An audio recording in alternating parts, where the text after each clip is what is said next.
আর কত একবারে ঘুম চলে আসছে মনে হচ্ছে আমার যে ভাই একবারে কোরিয়ান মেশিং দিয়ে একবারে কেটে ফেলে দিয়েছি।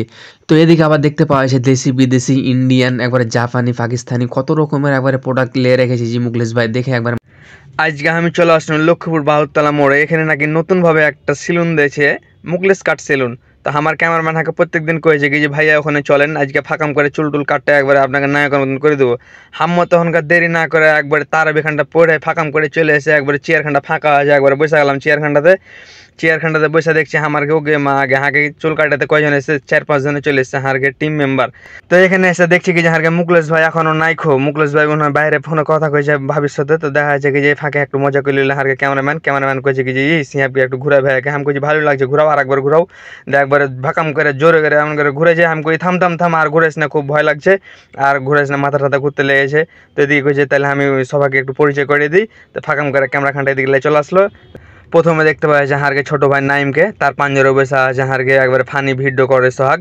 কত একবারে মুচকি হাঁটছে, মানে আগে যে চুল কেটে তার লাগে একবারে হাসি খানটা কত সুন্দর একবার লহলটার হাসি। তার পাঞ্জরে দেখা যায় যে হারকে হাসি খুব সুন্দর করে একবার হারকে এডিট করে দেয়। এটা হচ্ছে হারকে এডিটর ম্যান যাকে বলে। সবাইকে দেখা শেষ হয়ে গেলো, আরো 2-3 জন আসে দেখাতে পারে না। তো দেখাতে হারকে মুকলেশ ভাই ফাঁকাম করে চলে আসলো। আইসা একবার ওকে মা আগে ফাঁকাম করে লাইটটা দিয়ে দিলে একবার এদিকে চলে আসলো। মোবাইল টোবাইল একবার সাইলেন্ট করে একবার হার পিছিয়ে লেগে যাবে, তার লাগে মোবাইল টোবাইলকে একবার সাইলেন্ট করছে। ফোন টোনকে একবার সাইলেন্ট করে দিলে তারপরে দেখা যায় হাঁকে পিকচার গুলা দেখা যায় কি যে খায়রুল ভাই দেখেন আপনাকে কি কাটিংটা দিব, নাইজেরিয়ান না বাংলাদেশি না একবারে ইংল্যান্ডের। আমি কইছি ভাই এলা কাটিং আমি দিব না, নাহলে হাঁকে বাতে উঠতে দিবে না, আপনি আপনার মন মতন একবারে কাটিং হাঁকে দিয়ে দেন। বলা মাত্রই মুকলেশ ভাই হার গলাতে সুন্দর করে একটা কাপড় পেঁচিয়ে দিলে তারপরে হাঁকে কয়েছে কি যে আস্তে করে কি যে খায়রুল ভাই আপনার চুল এমন করে কাটবো যে 12 ঘরের বুকে এরকম একটাও নাই।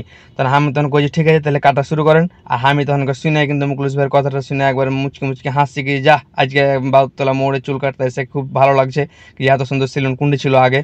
তো যাই হোক ভাই এখন আমার চুল দাঁড়িয়ে একবারে কাটাকাটি ফাটাফাটি একবার শুরু করে দিয়েছে। আপনারা দেখতেই পেয়েছেন যে এত সুন্দর করে কাটছে আর কত একবারে ঘুম চলে আসছে মনে হচ্ছে আমার যে ভাই একবারে কোরিয়ান মেশিং দিয়ে একবারে কেটে ফেলে দিয়েছি। তো এদিকে আবার দেখতে পাওয়া যাচ্ছে দেশি বিদেশি ইন্ডিয়ান একবারে জাপানি পাকিস্তানি কত রকমের একবারে প্রোডাক্ট নিয়ে রেখেছি জি মুকলেশ ভাই দেখে একবার মাথা ঘুরে দিয়েছে। হাঁকে না গেলে সব গালে টালে বেলে মাখাবে আর হাঁকে বেলে ফচ্চা করে দেবে। মুখে হয়েছে চ্যালেঞ্জ দেখে যে হাঁকে ফচ্চা করতে পারবেন না, হারে এত সুন্দর কালো চুকচুকে চেহারা কোনোদিন ফচ্চা করতে পারবেন।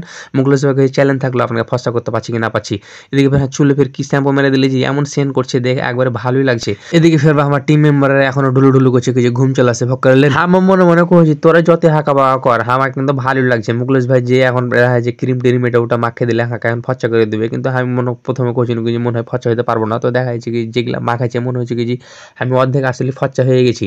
তো তারপরে দেখা যাচ্ছে কি যে কি সুন্দরভাবে একবার সুতা দিয়ে কেটে আর ময়লাগুলা তুলছে। ময়লাগুলা তোলার পর কইছে একটু মুখখানটা ধুয়ে দিয়ে, আমি কই দেন ধুয়ে দেন সুন্দর করে মুখখানটা কিন্তু ফের ধুয়ে দিলে। ধুয়ে দেওয়ার পর টিস্যু দিয়ে একবারে ফচফচ করে দেখা যায় এদিক ওদিক সুন্দর করে মুছে ফেলে দিলে। মুছে দেওয়ার পর ফের কইছে কি ফুলঝাড়ু খন্ডা দিয়ে গুতাগালা মেরে দিয়ে ওকে মা একবারে ফ্রেশ করে ফেলে দিলে। আমি কই মুকলেশ ভাই এখন ছাড়েন। কইছে না তোমার এখানে হয়েছে কি তোমাকে এত সেকালি ছাড়বো, তুমি থামো, তুমি ফচা হতে এসে তুমি ফচা হয়ে যাও, একবার তোমাকে নায়ক বানায় ছাড়বো আমি আবার কইছি হাকে নায়ক বানাবেন ফের আবার কালি ডালি মাখাচ্ছেন কিনে জি বাড়িতে যে আপনার ভাবি বকবে। মুকলেশ ভাই কইছে কি যে এগুলা কালি লয় এগুলা তুমি আধা ঘন্টা থাকো, তো আধা ঘন্টা পর শুকিয়ে যাবে কিন্তু আবার তুলে ফেলে দেবো। আমি তখন কইছে আধা ঘন্টা যখন থাকবো তখন এই ফাঁকে দেখা যাচ্ছে কি শুকার আগে আমরা কিন্তু 2-1টা ফানি ভিডিও গলা বানালি। তখন হারকে সিয়াপ ফের কইছে ঠিক আছে ভাই বানালি। এ ফাঁকে কিন্তু আমরা 2-3টা ভিডিও গলা বানালি নু। এখন কিন্তু মুকলেশ ভাইলা তুলতে লেগেছে ওকে মা সবাই কইছে লাগছে আমি কই না এক কোনো লাগে না। তো যাই হোক না কেন মুকলেশ ভাই এত সুন্দরভাবে আমার চুল টুল দাড়ি সুন্দর করে একবারে মুখখানটাকে ফ্রেশ টেস্ট করে দিল। আমি কল্পনাই করতে পারিনি যে আমাদের বাদুরতলা মোড়ে মুকলেশ ভাই এই সেলুনটা দিয়ে যে আমাদের লক্ষ্মীপুরের ছেলেপেলেকে এত সুন্দর বানাতে পারবে আমরা কখনো ভাবতে পারিনি। তো যারা মুকলেশ ভাই সেলুনে এখন পর্যন্ত আসেননি তাদেরকে বলছি যে মুকলেশ ভাইকে বলবেন কি যে ভাই খায়রুল ভাইয়ের আইডি থেকে একটি ভিডিও দেখেছিলাম তারপরে আপনার কাছে চলে আসলাম। আর আমার ভিডিওটি কেমন লাগলো আপনারা সবাই কমেন্টের মাধ্যমে জানাবেন আর পারলে শেয়ার করে দিবেন। আর যারা এখন পর্যন্ত আমার এই আইডিটি ফলো করেননি অবশ্যই ফলো করে দিবেন। সকলেই ভালো থাকবেন, সুস্থ থাকবেন। আসসালামু আলাইকুম।